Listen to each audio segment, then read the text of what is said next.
Yep. Now it's better? Okay.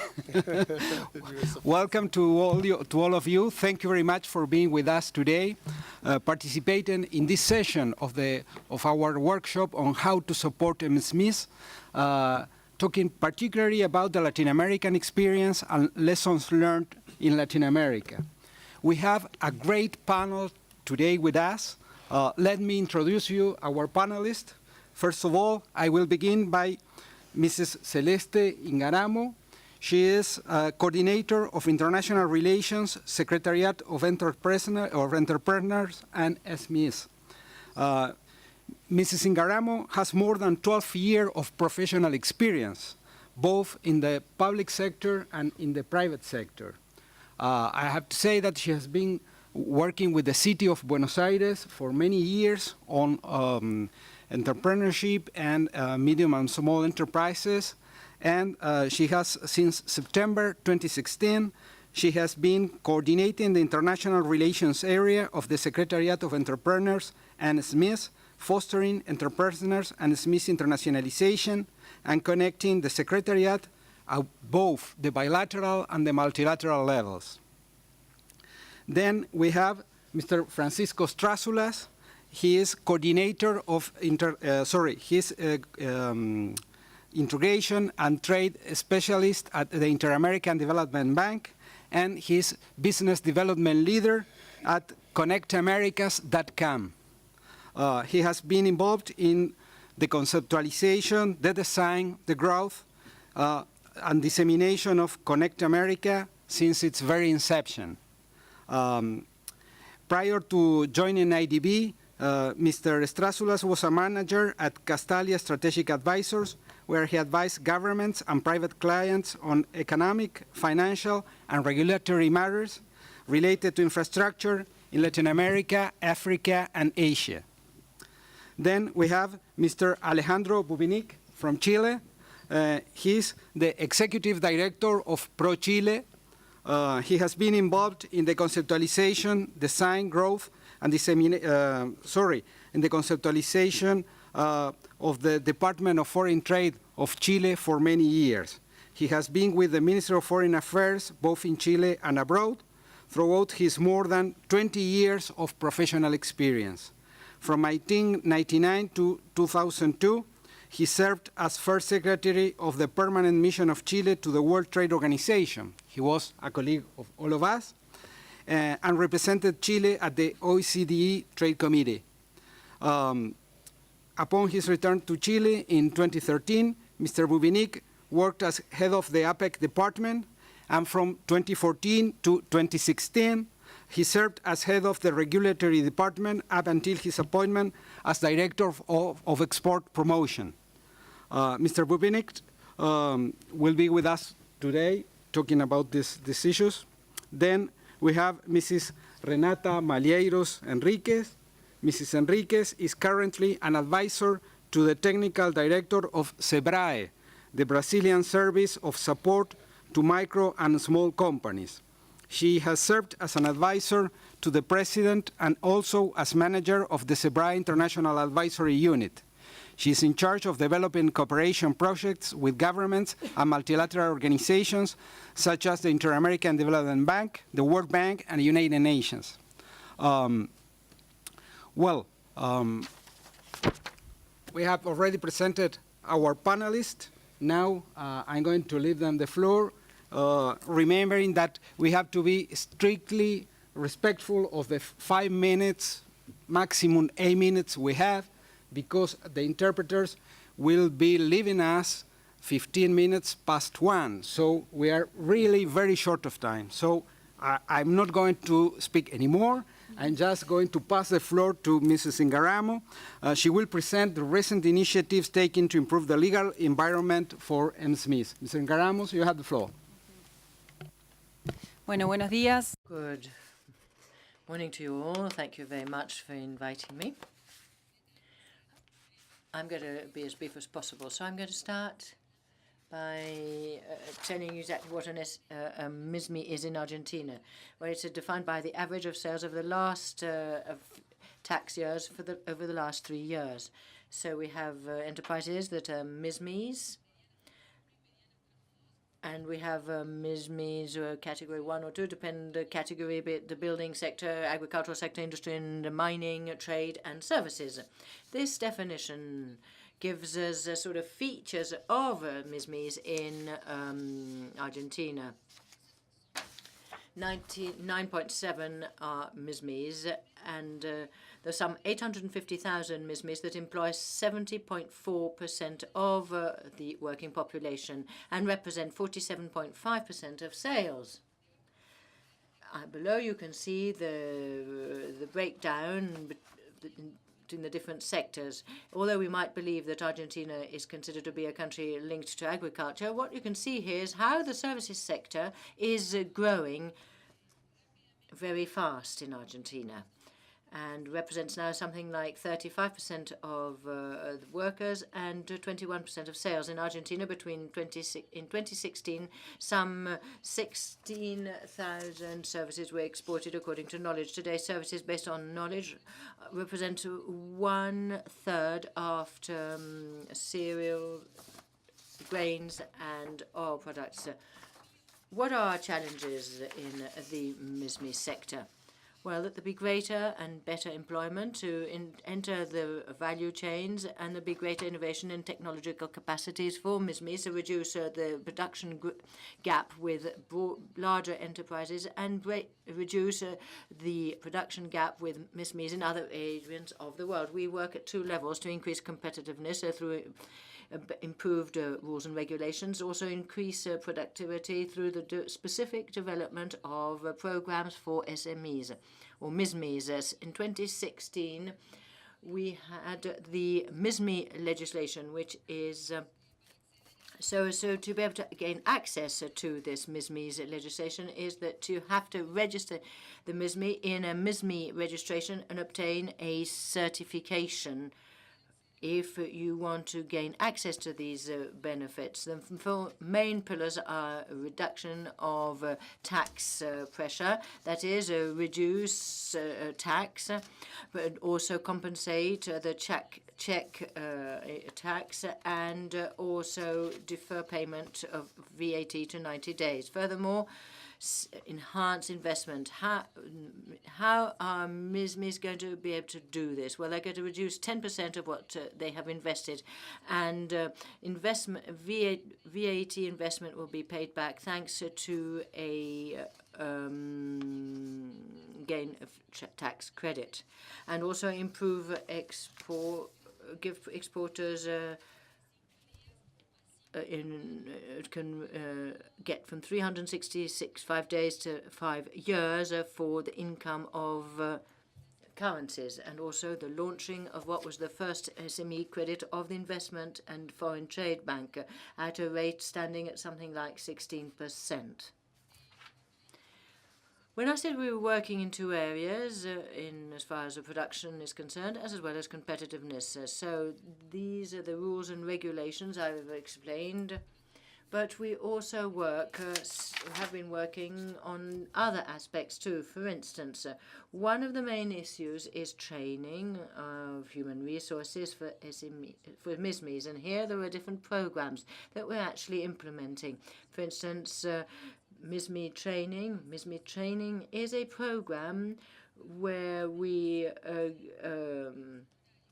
cover 100% salaries of MSMEs in human resources training. There's also a MSME academy, both virtual and presential, so as to be able to enhance human resource training. We also work in projects and programs, specific programs and specific programs. For instance, MSME Experts. MSME Experts is a program. For instance, if a company has a problem, a particular problem, to solve this problem, they can call in an expert, a MSME expert, who can sort of carry out a diagnosis and set up an improvement plan with a rate which is salary fully covered. And there is another program that gives pay some 400,000 pesos to companies where the project is 100 covered, so that companies who want to include improvements in their MSMEs, for instance, quality certificates, and internationalization projects. And the MSME radar is an auto-assessment carried out by the enterprise online so as to measure their productivity compared to other MSMEs, for instance, in the world. And finally, we also work in the MSME ecosystem, which is a program for the development of suppliers and clients of the value chains of the larger enterprises, because we do believe that it is important to improve the efficiency of the value chains of large enterprises which are supplied by MSMEs. And we also work at the association level. That is, we enhance a greater number of MSMEs so that they can create technological clusters so that they can so that 60 to 90% of the program to be developed can be covered in this way. Furthermore, in Argentina, it's the first time there is a policy for entrepreneurs. The law for entrepreneurs or support to the entrepreneurs' capital. And I think this is a very important, and one of the most important aspects here is the SAS, companies with shareholder companies, simplified shareholder companies. And this is very important because to create an enterprise in Argentina could take up to 3 months or even a year. Now, thanks to this, a company can be set up in 24 hours from home with a bank account and a digital signature. Furthermore, this entrepreneur's law, well, we work within the regulatory framework, but for us it is also important to ensure funding for the entrepreneurs, which was pretty scarce in Argentina. That is why we have developed several tools. For instance, the Seeds Fund was a tool to help entrepreneurs throughout its development. So this Seed Fund, which is there to fund projects of ideas or prototypes for entrepreneurs that are less than a year old with a 0% rate. Furthermore, the entrepreneur package, which is a grant of some 400,000 pesos for the development of new enterprises, funding up to 80% of all setting up costs, and also a speed up fund which would help develop these enterprises faster, and also an expansion fund for enterprises or enterprises that are more dynamic and have a greater impact, or to ensure they have a greater impact. Within this legislation, tax incentives are also provided for. That is, the benefits for those people who want to invest in such enterprises. And we also introduced something very new in Latin America, that is a crowdfunding platform, so that public in general can invest through these crowdfunding platforms, participate in this. And we also work in what we call what we consider as very important, that is human capital.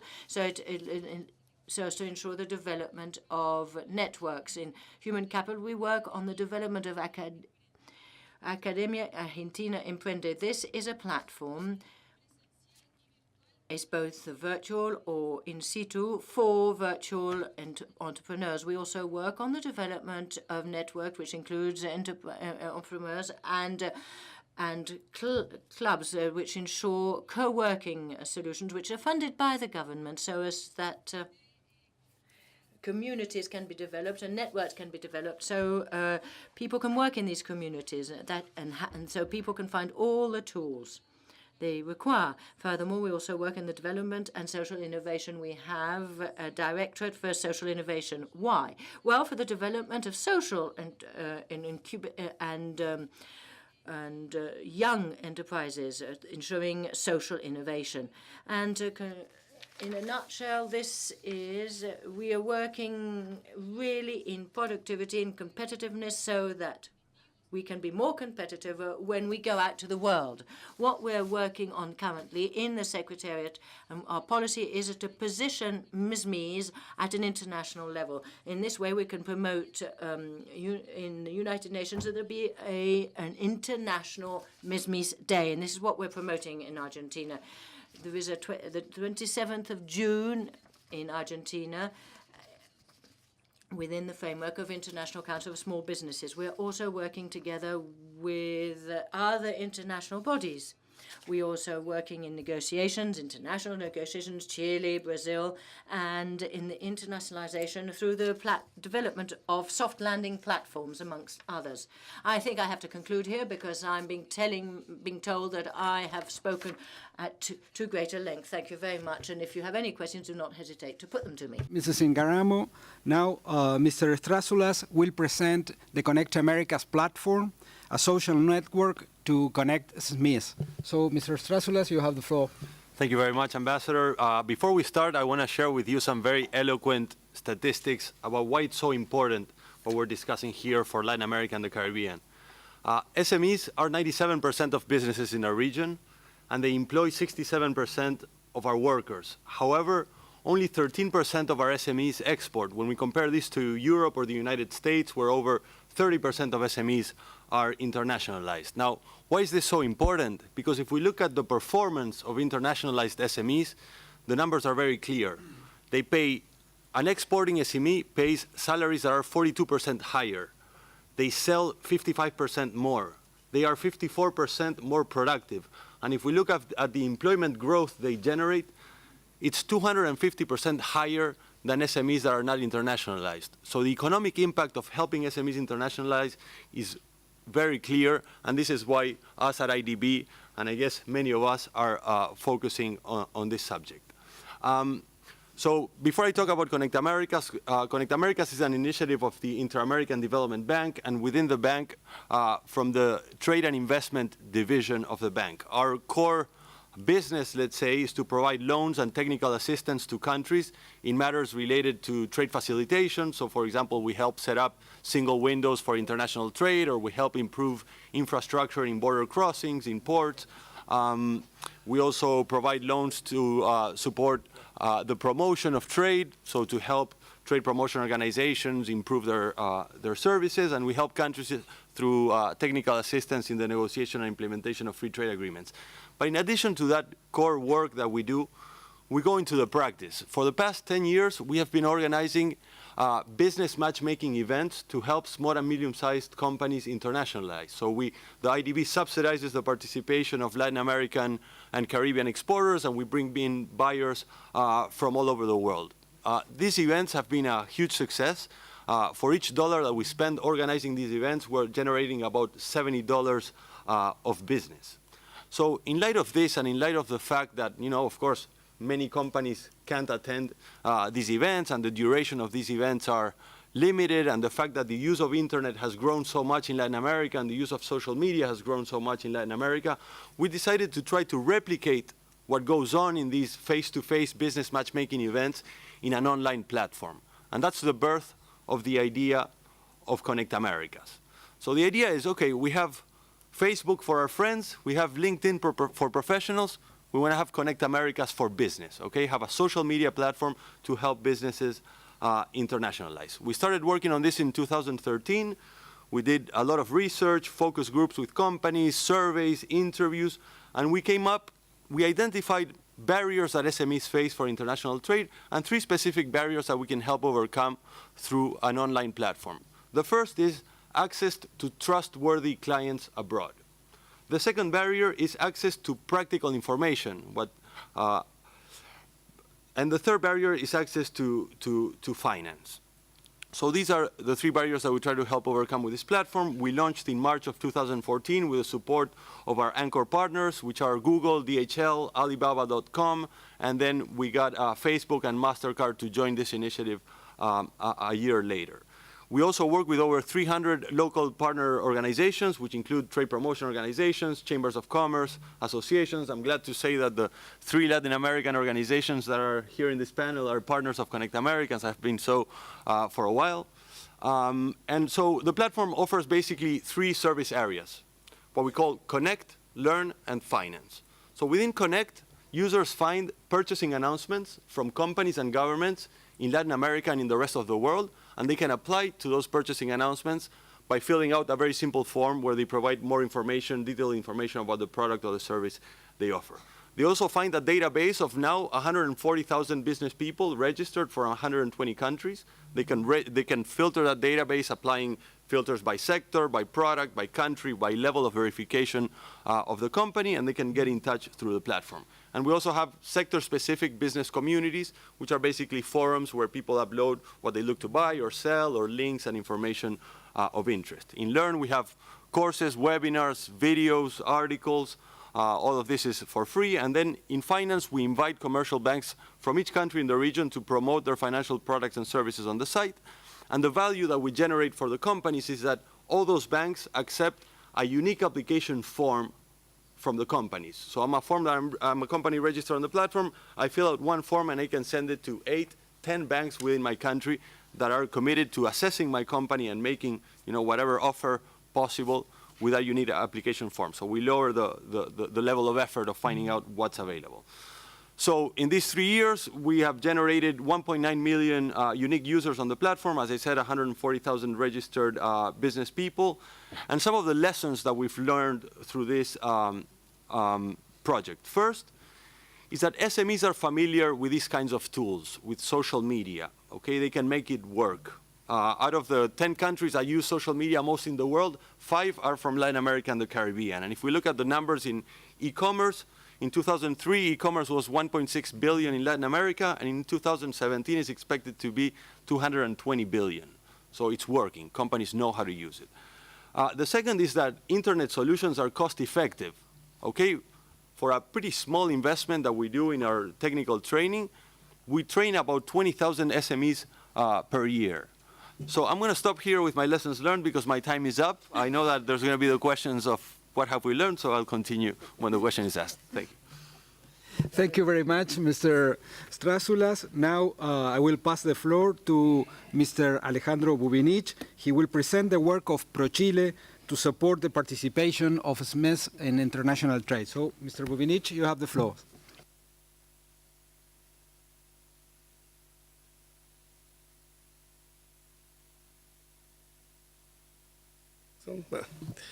I said that this is the first time I see that Latin countries have been so effective and efficient in giving a speech here. Bueno, solo voy a decir un par de cosas. I've just got a few things I'd like to share with you with regard to what we've seen in our country and its trade opening. Of course, we've been opening up by decreasing our tariffs, amongst other things. But I think it's very important to bear multilateralism in mind and to look at how we've moved forward with that in mind. So Challenge has a network of agreements that account for 86% of GDP and 64% of population, with 24 agreements with 64 economies. And I just want you to understand the evolution of international trade in a small country like Chile. So if you look at it from the 90s onwards, then you can see an increase in exports that was considerable and that was the real driver for economic growth in the country. We're looking at about $32.5 billion US, and that meant that Chile was ranked very highly amongst the top 50 products, and first of all, we're the first or second or third ranking in many products, and it's a successful story in terms of the economic and social development of the country. But when you look at small and medium-sized enterprises, you can see that this significant increase in exports is only corresponding to 0.1% of SMEs. And that's when you realize that work remains to be done if we are to properly internationalize SMEs and MSMEs and not just allow the larger corporations to have all the cake. And that's why we need to look at these second-level exporters and to make sure that they do participate in the global value chain. Now, of course, if we look at the amounts, you can see that 90% of Chilean exports in value are concentrated in 380 enterprises. So that doesn't only apply to Chile, of course, but to many developing countries. So what we need to do is to try to internationalize these SMEs, and that's been the work of Pro Chile. The idea was to find somebody who knew about the international arena and the regulations applicable, to try to form a bridge between trade policies and what's negotiated here in WTO, and to bridge that over to the reality on the ground and what actually happens. So what we wanted to do was, in each of Chile's regions, to create an SME export center. And what they do is to assist these companies to enter into the global value chain and be commercially viable on the global market. There are various sectoral plans in place where we assist SMEs to become viable, and we also provide training as well. Now, besides that, we're also focusing on 3 sectors to increase potential for companies that maybe don't already export, that then want to start exporting, and we look at services, manufacturers, and seafood as sectors. Now, what happens is that many SMEs are exporting, but they don't know how to do it properly. Maybe they're not recording their exports in a proper system. Now, we had a cartoon company that was working in Brazil and Argentina, and they never thought that their product was exportable, or that indeed that counted as an export, but we were able to help them out and educate them on that. So what do we do? Well, we need to ensure that we bear in mind the reality. So in 2015, we had 850 SMEs, of which 75 were exporting. And then if we go to the next graphic, you can see that the number increased to 1,275, but the exporters went down to 64. So that tells a story, I think, about those who were able to export and those that weren't. Then we undertook a survey looking at exporting potential, and we were looking at providing an instrument to make this possible. And we saw that in 2015 we had 1,710, and then in 2016 that went up to 3,366. So this enables us to look at what the challenges are for SMEs, and we're able to ensure that we can prepare these companies to export. And we have a state agency that looks at the development of the product and whether or not that product is ready to be exported. Now, that's been quite successful. But the idea really is to have governance that works between the various agencies of the state.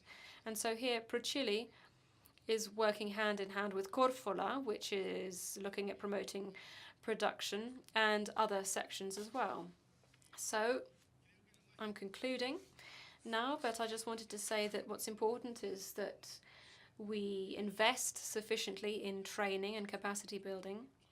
We've been putting on workshops and seminars in all regions because we really believe in decentralization, but we also provide specific coaching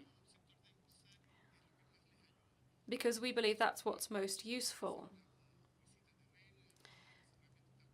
We also ensure that we have the right tools made available, and we also enable these experts to go to different regions to look at what has worked elsewhere. So I'll stop there. Buvinic. Now we will pass the floor to Mrs. Renata Malheiros Henriques. She will present us the experience of Brazil with the SMEs. Mrs. Henriques, you have the floor. Thank you very much. I'm going to speak in Spanish, so to be in contact with my fellow colleagues from Latin America. All right. Bueno. Good afternoon. I've brought with me today 4 lessons that have been learned in Brazil with regard to MSMEs. But before I go through those 4 lessons, I'd just like to share with you the fact that we are a body that's been in place for 40 years. We have 5,000 staff in Brazil. We have offices in all Brazilian states, and we work with everything that has to do with development of MSMEs, capacity building, how to open a business in all sectors, agriculture, commerce, and services.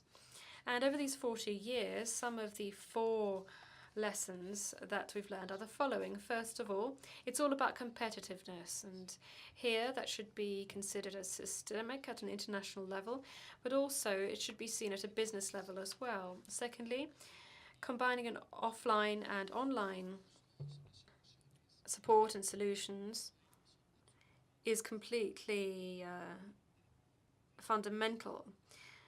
And today, what we want to do is to provide an experience for the client that means that they can engage in dialogue. So we've got that offline and online product and service available. So when a consultant goes to the company, that there's an omni-channel strategy to consult. And thirdly, market niches. I'll talk a little bit about that as well. And fourth and last, the importance of working together. And here we can talk about institutional governance for supporting MSMEs. So first of all, it's all about competitiveness. So these, on the first line, are problems that we all come up against, especially in Latin America. We've got over-complex regulation, bureaucracy, taxes. So what we want to do is to try to work on advocacy, on public policies, so that we can create an environment that is more favorable to MSMEs.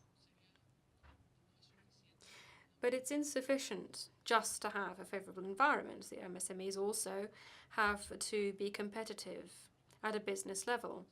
And here problems are lack of access to markets, innovation, business education, managerial skills. So what we're working on is to provide capacity building, consultation, and also business platforms, as was mentioned by my colleague from ConnectAmericas. So this is what we're working on. We have 146 import and export barriers to SMEs in Brazil. That's what we've mapped. And we group them into 3 groups. First of all, logistical barriers. And one of the solutions here is to use with an international logistics provider, such as DHL, tasked with resolving all SME problems. So it's a door-to-door logistics service. And that has really significantly improved Brazil's environment. Secondly, access to finance. We have what we call the SML, which is the local money system. Now, these are agreements that the Brazilian government has with the Uruguayan and Argentinian governments, where entrepreneurs can sell and buy with their own money, whether that be reales or pesos.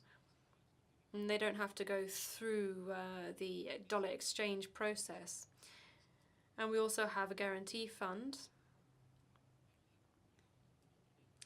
If there's no guarantee for credit, well, that's one of the main problems, because often SMEs don't have credit. And so this is a fund which will guarantee that operation. And then in terms of regulation, we're working with ministers, especially within Mercosur, to obtain the digital certificate of origin. So that's to ensure that there's less bureaucratic problems. So at a firm level, solutions that we have look at the markets. There's no great mystery here. We just work with market intelligence, international negotiating rounds and platforms accessible online, e-commerce as well, which is one of the things that we've been working on a lot.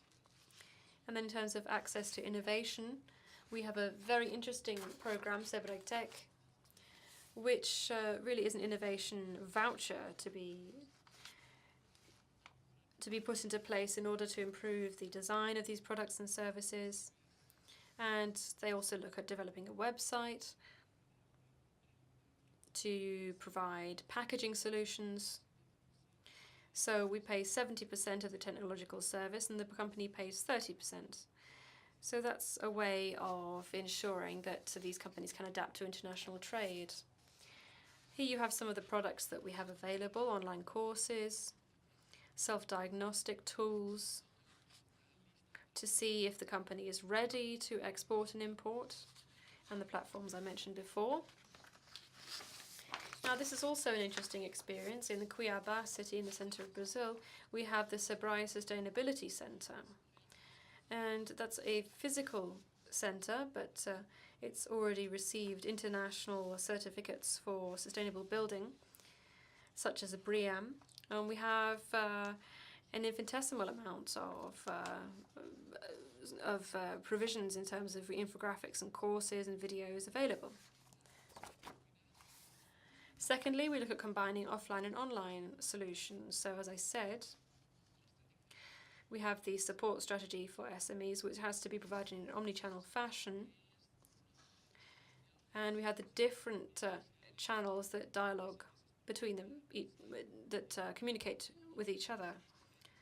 So all the different channels have to be in communication. Now, market niche, that's very important. Just because you're a small company doesn't mean that you shouldn't be competing with bigger ones on a price level. But also you have to examine scale and price. Of course, some companies are stronger than others in this. So the important thing for SMEs is to find a market niche that can be high in value and that achieves more added value and that is more competitive, such as organic coffee from Colombia, from this specific group of producers, for example. So these are demanding consumers and they're ready to pay. They're prepared to pay a very high price for this kind of value, or maybe fair trade products, for example. So choosing your niche is very important. And the fourth lesson is governance, especially in international trade. I think that international trade is a topic that's very easy to look at in terms of overlapping institutional support. For my country, we have the Ministry of Foreign Affairs. We also have the Ministry of Development and Foreign Trade, Sebrae, PEX Brazil, which is the agency for the promotion of exports. So there are a vast number of actors who work on this, but it's not easy to ensure communication between them all. It's also very difficult to ensure a comprehensive services portfolio. Many of the stakeholders provide the same thing. And so it's not easy to decrease the information gap between institutions. So that's a challenge that might seem small, but actually is very big. So what we're doing is to build discussion for our working groups who are trying to provide a country vision. I often say that even though we might be fighting internally, we're actually losing markets outside the country. So we also mentioned the alliance that we had with Argentina to achieve or obtain greater international trade and to provide more infrastructure between our countries. Thank you. Mrs. Henriques, and thank you very much to our four panelists. Thank you very much for your understanding and for your cooperation. I'm afraid we will not have time enough to open the floor because we are almost on time. But nevertheless, let me tell you that tomorrow in our session that will go from 10 in the morning until 13, that will be an open session. It will be an interactive session between all the panelists that we have listened to today and the participants. So there you will have the opportunity and the time to further develop the different points. Just to end up, I would ask our panelists if they would like to add some more comments regarding particularly the possible contribution that WTO could make to support the SMEs job in the international arena. Lessons learned is very important. They already mentioned some of the most important ones, but if they have some comment on particular on this specific point, I would very much appreciate. So, yeah, please, Mrs. Henriques, you have the floor. Okay. Yo creo que uno de las Well, I think that one of the things that WTO can do to help is by providing data and information. Generally, countries do not have information organized in the appropriate way to enable them to take a decision. So that would be my first point. And secondly, I think that WTO is also in a very strategic position in terms of working to improve international best practices. What works in Brazil might work in Chile and might work in Madagascar. So, of course, you have to adapt these practices to ensure a success. But I think that those 2 points are relevant, so data and best practices. Mr. Buvinic, you have the floor.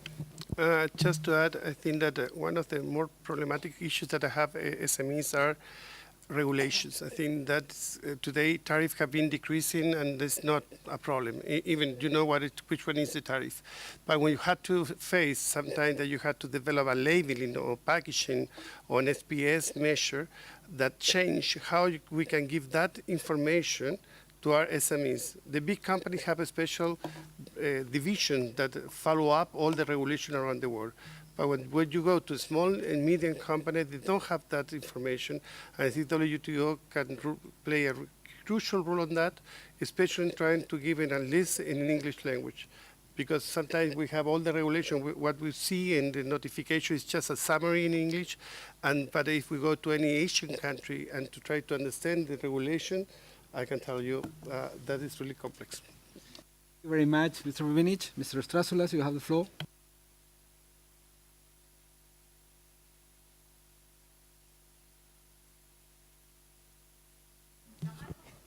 Thank you. The Internet provides an unprecedented opportunity for organizations to collaborate, and we in ConnectAmericas have been witness to this. One example of what we do is we offer our platform through white labels and application programming interfaces, meaning that any other organization can create their own social media platform for businesses with their own branding and selling it in their own countries, or through APIs they can consume our purchasing announcements, our database of companies. So one of the things that the WTO is already doing through the International Trade Center, as they mentioned, it was mentioned this morning, they're creating the Global Trade Hub, which is a platform that combines sources of information and data for SMEs that are looking to internationalize. Now, that platform that the ITC is launching is going to be integrated through ConnectAmericas. That platform is going to have a section called the Business Corner, where you'll be able to find suppliers and you'll be able to find clients in different sectors, in different regions of the world. And the data of those companies and those entrepreneurs is going to be flowing from ConnectAmericas through these application programming interfaces. So this opportunity, I think we need to tap into it. Thank you very much, Mr. Estrázulas. Please, Mrs. Ingaramo, you have the floor. Bueno, Well, just very quickly, because we don't have time, I'd just like to agree with the previous speaker to say that the biggest problem really is access to information for MSMEs. And then in terms of trade facilitation, well, administrative costs borne by MSMEs is much greater than those borne by large corporations. So that needs to be addressed as well. Also, the digital gap. E-commerce is a way in which MSMEs can export today, but there is a significant digital divide between developed and developing countries. And then finally, debureaucratization, reducing costs for companies